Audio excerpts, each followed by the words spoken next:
Now, you are going to be involved this week in a conference that encourages exactly what you said, for South Africans to think about their food and think about what they're eating.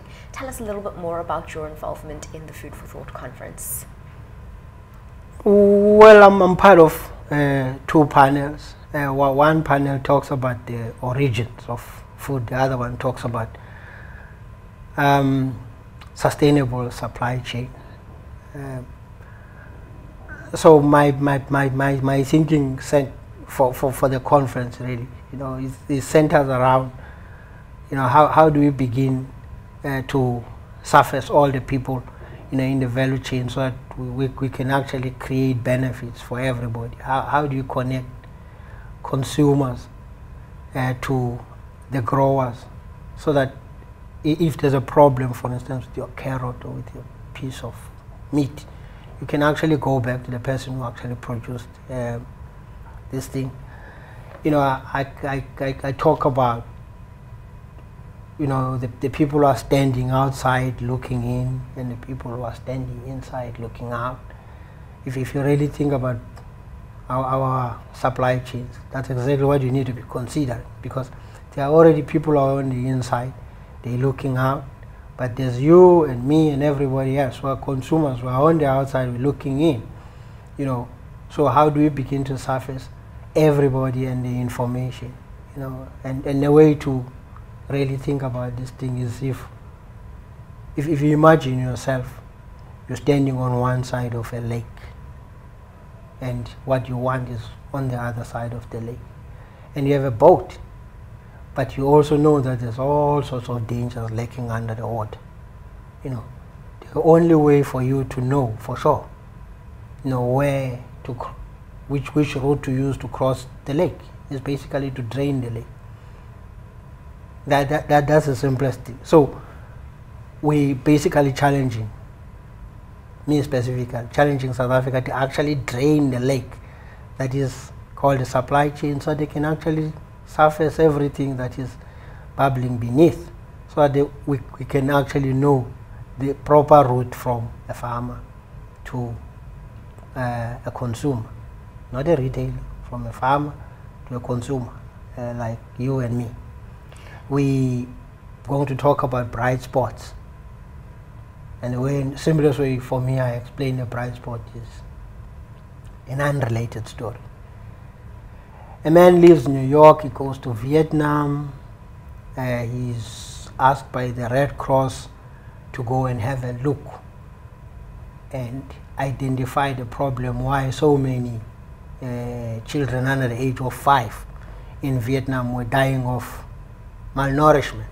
So he arrives, he looks around and he sees the children that are malnourished, but he also looks around and he sees a few other children who are not malnourished and they're under 5.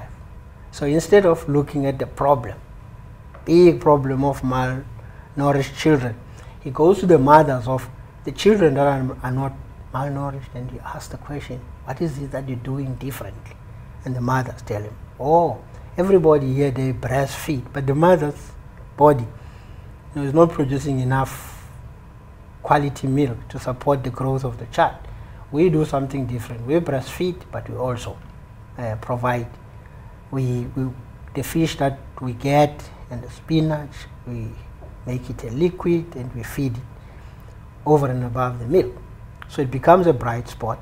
Instead of dealing with a big problem, you just go and take the people who are faced with a big problem and show them a bright spot of the people who are actually addressing the problem and how they're addressing it, and you say, can we just replicate it?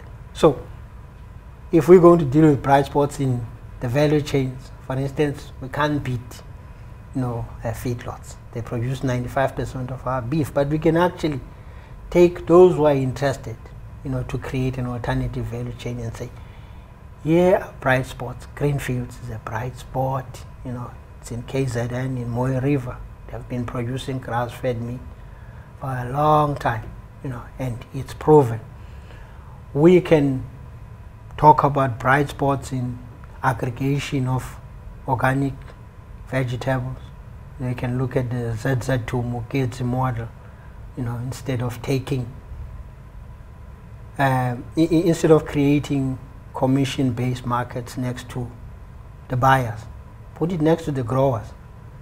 That eliminates the need for those growers to pay for transport.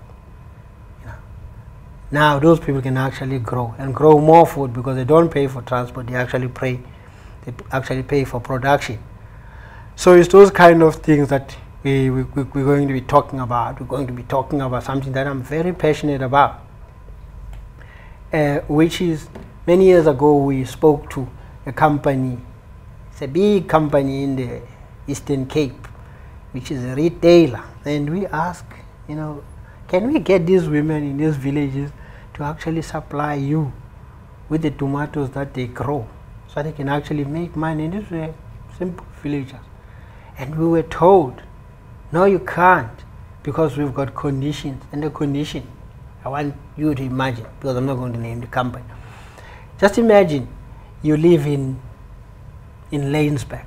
You produce tomatoes, you're a farmer in Lanesburg. In order to sell to me, I live in Cape Town. In order to sell to me the tomatoes that you grow in Lanesburg, that I'm going to sell at my store in Lanesburg, 2 kilometers from your farm, I've got to bring those tomatoes to Cape. You've got to bring those tomatoes from Lanesburg to my warehouse at 15 degrees. Otherwise, I don't take them. And as soon as you've put those tomatoes on my floor in my warehouse, I put them on a truck. I send them back to Lanesburg.